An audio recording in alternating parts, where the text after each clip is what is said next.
أعوذ بالله من الشيطان الرجيم. بسم الله الرحمن الرحيم. ألف لام را، تلك آيات الكتاب المبين. إنا أنزلناه قرآنا عربيا لعلكم تعقلون. نحن نقص عليك أحسن القصص بما أوحينا إليك هذا القرآن وإن كنت من قبله لمن الغافلين.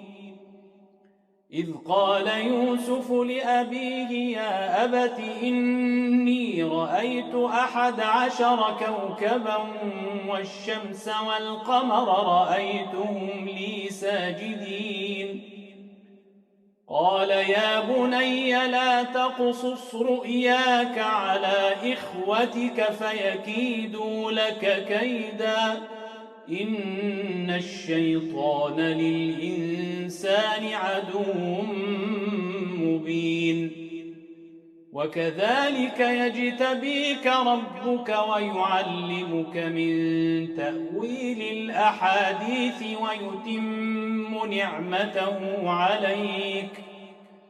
ويتم نعمته عليك وعلى آل يعقوب كما أتمها على أبويك من قبل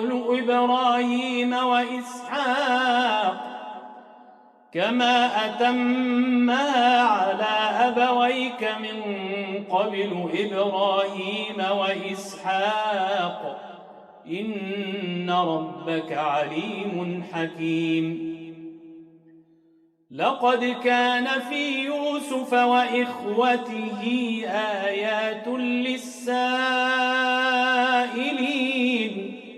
إذ قالوا ليوسف وأخوه أحب إلى أبينا منا ونحن عصبة إن أبانا لفي ضلال مبين. اقتلوا يوسف أو اطرحوه أرضا يخل لكم وجه أبيكم وتكونوا من بعده قوما صالحين. قال قائل منهم لا تقتلوا يوسف وألقوه في غيابة الجب يلتقطه بعض السيارة إن كنتم فاعلين. قالوا يا أبانا ما لك لا تأمنا على يوسف وإنا له لناصحون. أرسله معنا غدا يرتع ويلعب وإنا له لحافظون. قال إني ليحزنني أن تذهبوا به وأخاف أن يأكله الذئب وأنتم عنه غافلون. قالوا لئن أكله الذئب ونحن عصبة إنا إذا لخاسرون. فلما ذهبوا به وأجمعوا أن يجعلوه في غيابة الجب وأوحينا إليه لتنبئنهم بأمرهم هذا وهم لا يشعرون. وجاءوا أباهم عشاء يبكون. قالوا يا أبانا إنا ذهبنا نستبق وتركنا يوسف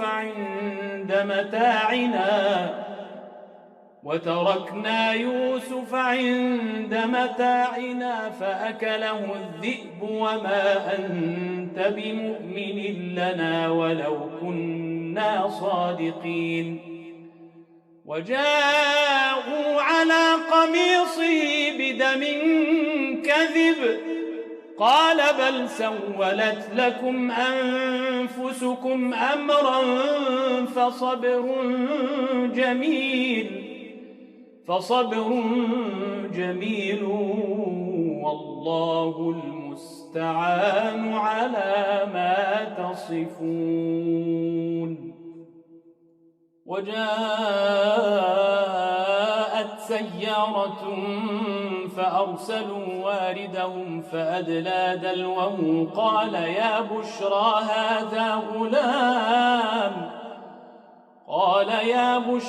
هذا غلام وأسروه بضاعة والله عليم بما يعملون وشروه بثمن بخس دراهم معدودة وكانوا فيه من الزاهدين.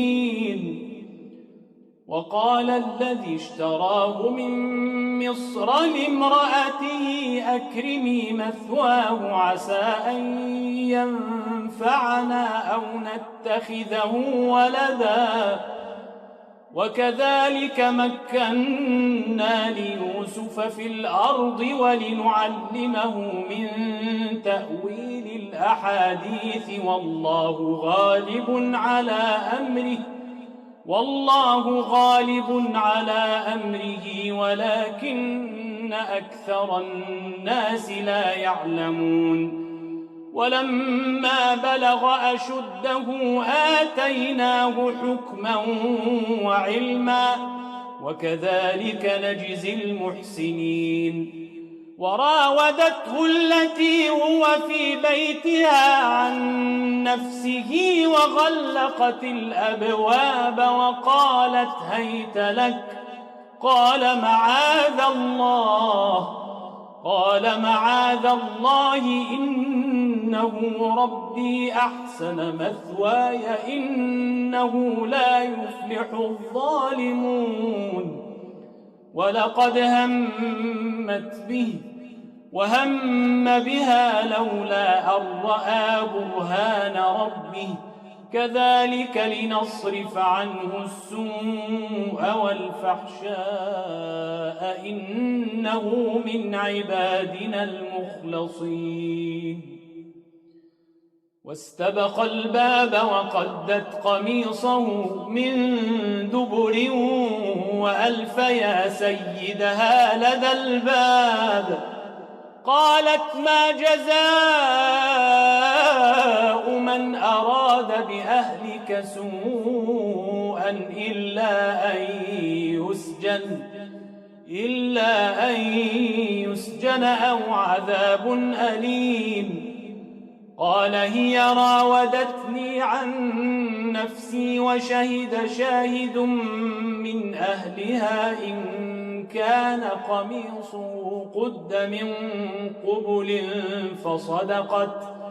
فصدقت وهو من الكاذبين وإن كان قميصه قد من دبر فكذبت وهو من الصادقين. فلما رأى قميصه قد من دبر قال إنه من كيدكن إن كيدكن عظيم. يوسف أعرض عن هذا واستغفري لذنبك إنك كنت من الخاطئين. وقال نسوة في المدينة امرأة العزيز تراود فتاها عن نفسه قد شغفها حبا إنا لنراها في ضلال مبين. فلما سمعت بمكرهن أرسلت إليهن وأعتدت لهن متكأ وآتت كل واحدة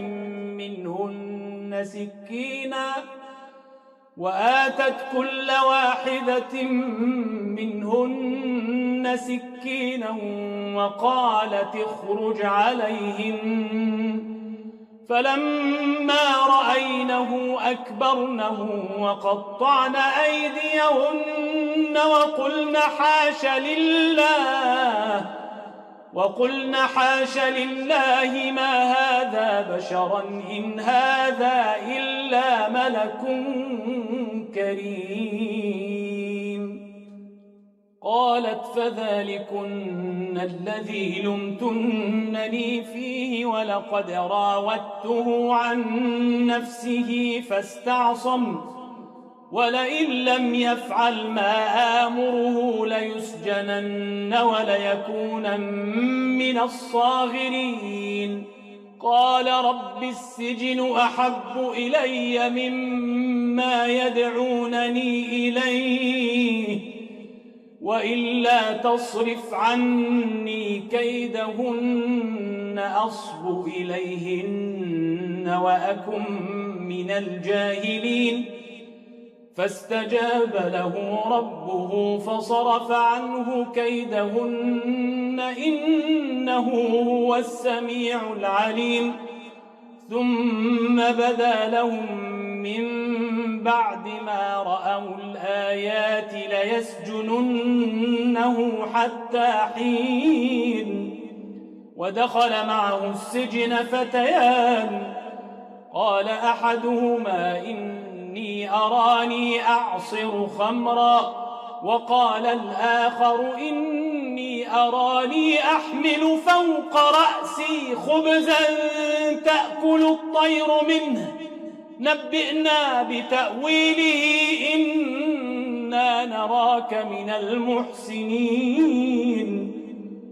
قال لا يأتيكما طعام ترزقانه إلا نبأتكما بتأويله قبل أن يأتيكما ذلكما مما علمني ربي إني تركت ملة قوم لا يؤمنون بالله وهم بالآخرة هم كافرون واتبعت ملة آبائي إبراهيم وإسحاق ويعقوب ما كان لنا أن نشرك بالله من شيء ذلك من فضل الله علينا وعلى الناس ولكن أكثر الناس لا يشكرون. يا صاحبي السجن أأرباب متفرقون خير أم الله الواحد القهار ما تعبدون من دونه إلا أسماء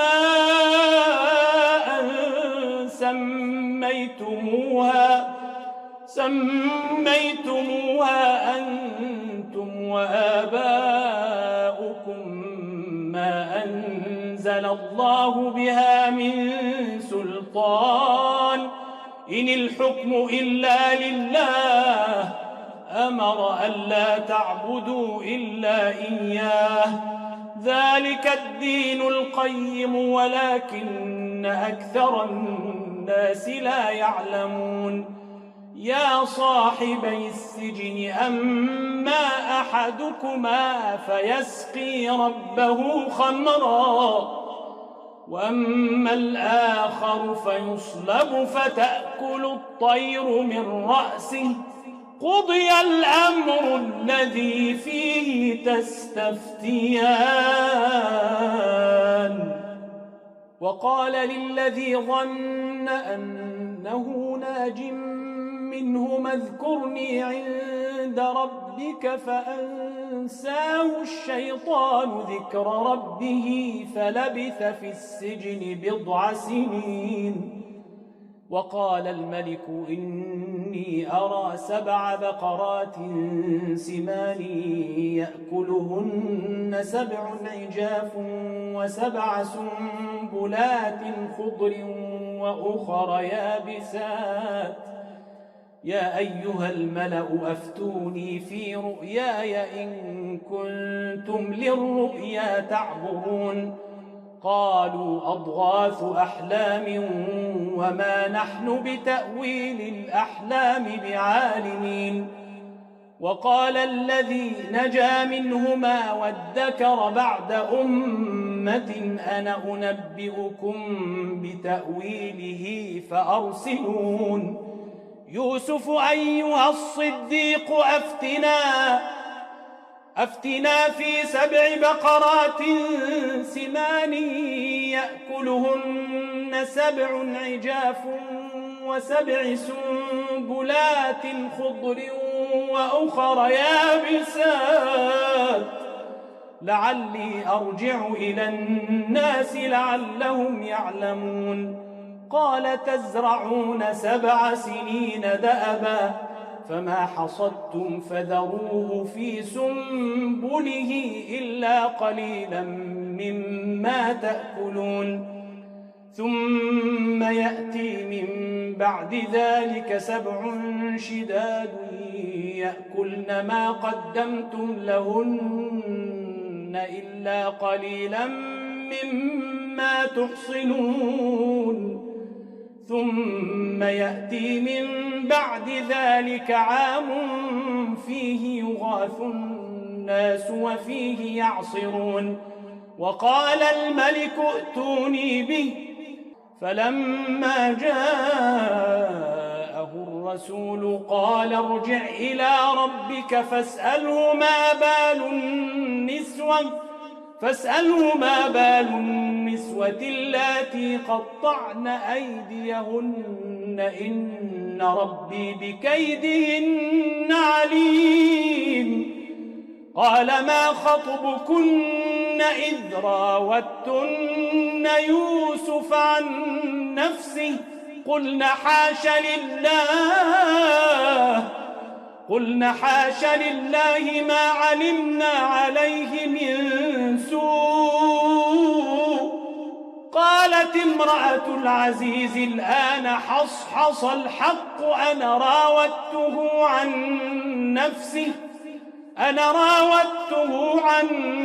نفسه وإنه لمن الصادقين. ذلك ليعلم أني لم أخنه بالغيب وأن الله لا يهدي كيد الخائنين. وما أبرئ نفسي إن النفس لأمارة بالسوء إلا ما رحم ربي إن ربي غفور رحيم. وقال الملك ائتوني به أستخلصه لنفسي فلما كلمه قال إنك اليوم لدينا مكين أمين. قال اجعلني على خزائن الأرض إني حفيظ عليم. وكذلك مكنا ليوسف في الأرض يتبوأ منها حيث يشاء نصيب برحمتنا من نشاء ولا نضيع أجر المحسنين. ولأجر الآخرة خير للذين آمنوا وكانوا يتقون. وجاء إخوة يوسف فدخلوا عليه فعرفهم وهم له منكرون. ولما جهزهم بجهازهم قال ائتوني بأخ لكم من أبيكم ألا ترون أني أوفي الكيل وأنا خير المنزلين. فإن لم تأتوني به فلا كيل لكم عندي ولا تقربون. قالوا سنراود عنه أباه وإنا لفاعلون. وقال لفتيانه اجعلوا بضاعتهم في رحالهم لعلهم يعرفونها إذا انقلبوا إلى أهلهم لعلهم يرجعون. فلما رجعوا إلى أبيهم قالوا يا أبانا منع منا الكيل فأرسل معنا أخانا نكتل وإنا له لحافظون قال هل آمنكم عليه إلا كما أمنتكم على أخيه من قبل فالله خير حافظا وهو أرحم الراحمين ولما فتحوا متاعهم وجدوا بضاعتهم ردت إليهم قالوا يا أبانا ما نبغي هذه بضاعتنا ردت إلينا ونمير أهلنا ونحفظ أخانا ونزداد كيل بعير ذلك كيل يسير قال لن أرسله معكم حتى تؤتون موثقا من الله لتأتنني به إلا أن يحاط بكم فلما آتوه موثقهم قال الله على ما نقول وكيل وقال يا بني لا تدخلوا من باب واحد وادخلوا من أبواب متفرقة وما أغني عنكم من الله من شيء إن الحكم إلا لله عليه توكلت وعليه فليتوكل المتوكلون ولما دخلوا من حيث أمرهم أبوهم ما كان يغني عنهم من الله من شيء إلا حاجة في نفس يعقوب قضاها وإنه لذو علم لما علمناه ولكن أكثر الناس لا يعلمون ولما دخلوا على يوسف آوى إليه أخاه قال إني أنا أخوك فلا تبتئس بما كانوا يعملون فلما جهزهم بجهازهم جعل السقاية في رحل أخيه ثم أذن مؤذن أيتها العير إنكم لسارقون قالوا وأقبلوا عليهم ماذا تفقدون قالوا نفقد صواع الملك ولمن جاء به حمل بعير وأنا به زعيم قالوا تالله لقد علمتم ما جئنا لنفسد في الأرض وما كنا سارقين قالوا فما جزاؤه إن كنتم كاذبين قالوا جزاؤه من وجد في رحله فهو جزاؤه كذلك نجزي الظالمين فبدأ بأوعيتهم قبل وعاء أخيه ثم استخرجها من وعاء أخيه كذلك كدنا ليوسف ما كان ليأخذ أخاه في دين الملك إلا أن يشاء الله نرفع درجات من نشاء وفوق كل ذي علم عليم قالوا إن يسرق فقد سرق أخ له من قبل فأسرها يوسف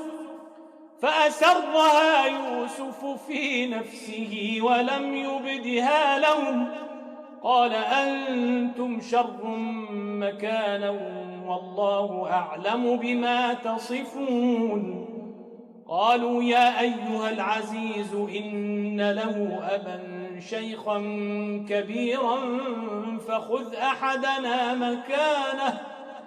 فخذ أحدنا مكانه إنا نراك من المحسنين قال معاذ الله أن نأخذ إلا من وجدنا متاعنا عنده إنا إذا لظالمون فلما استيئسوا منه خلصوا نجيا قال كبيرهم ألم تعلموا أن أباكم قد أخذ عليكم موثقا من الله ومن قبل ما فرطتم في يوسف فلن أبرح الأرض حتى يأذن لي أبي أو يحكم الله لي وهو خير الحاكمين ارجعوا إلى أبيكم فقولوا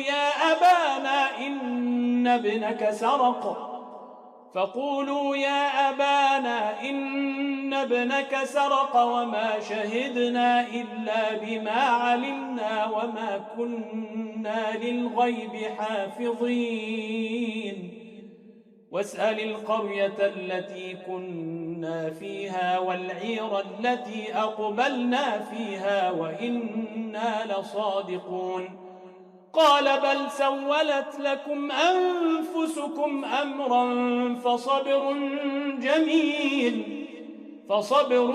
جميل عسى الله أن يأتيني بهم جميعا إنه هو العليم الحكيم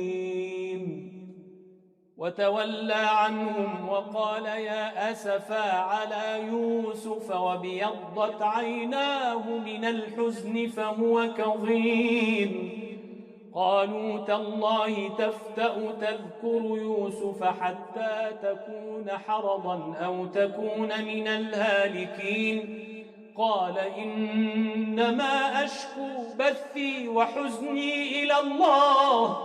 قال إنما أشكو بثي وحزني إلى الله وأعلم من الله ما لا تعلمون يا بني يذهبوا فتحسسوا من يوسف وأخيه ولا تيأسوا من روح الله إنه لا ييأس من روح الله إلا القوم الكافرون فلما دخلوا عليه قالوا يا أيها العزيز مسنا وأهلنا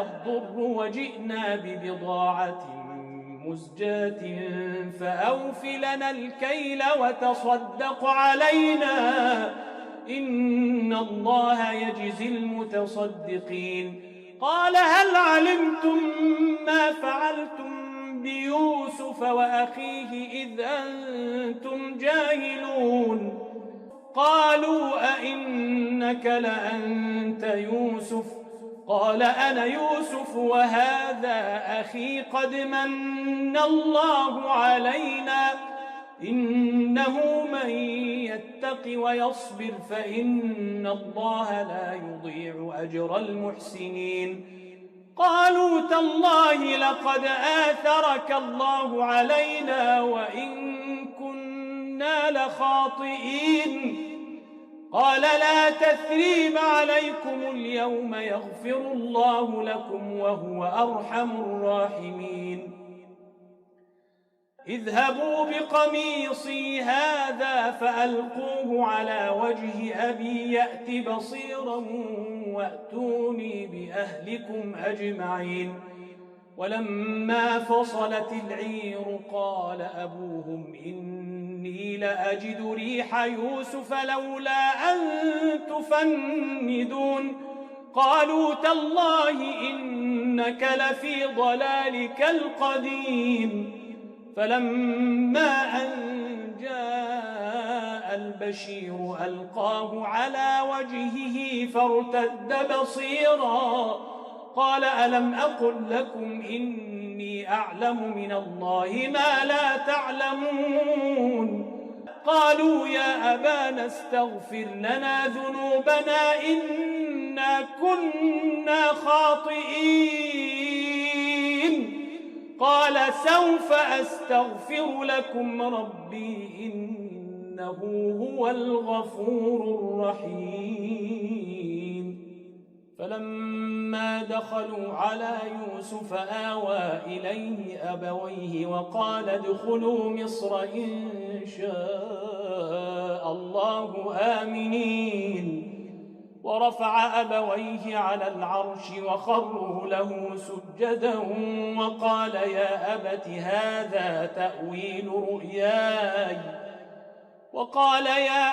هذا تأويل رؤياي من قبل قد جعلها ربي حقا وقد أحسن بي إذ أخرجني من السجن وجاء بكم من البدو من بعد أن نزغ الشيطان بيني وبين إخوتي إن ربي لطيف لما يشاء إنه هو العليم الحكيم رب قد آتيتني من الملك وعلمتني من تأويل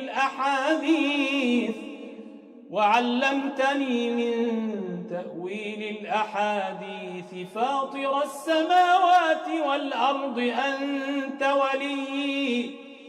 أنت ولي في الدنيا والآخرة توفني مسلما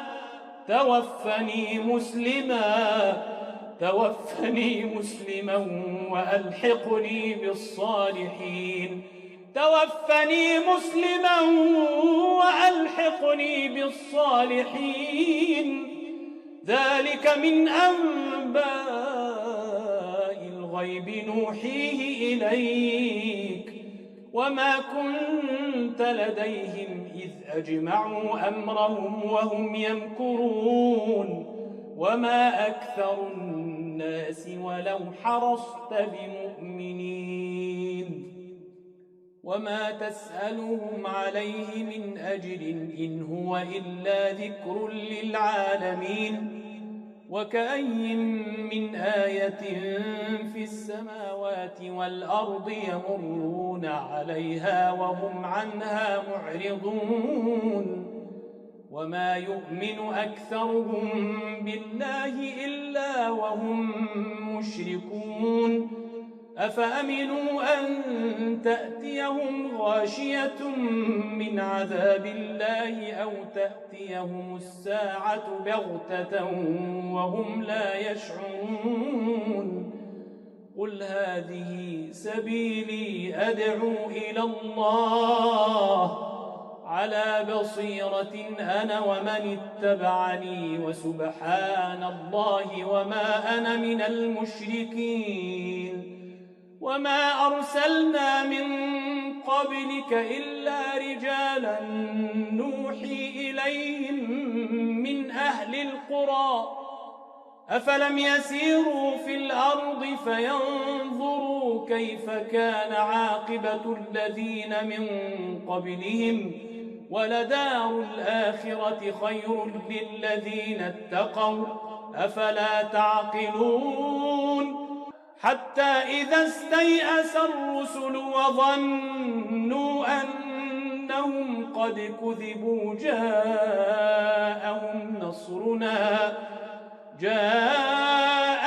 نصرنا فنجي من نشاء ولا يرد بأسنا عن القوم المجرمين لقد كان في قصصهم عبرة لأولي الألباب ما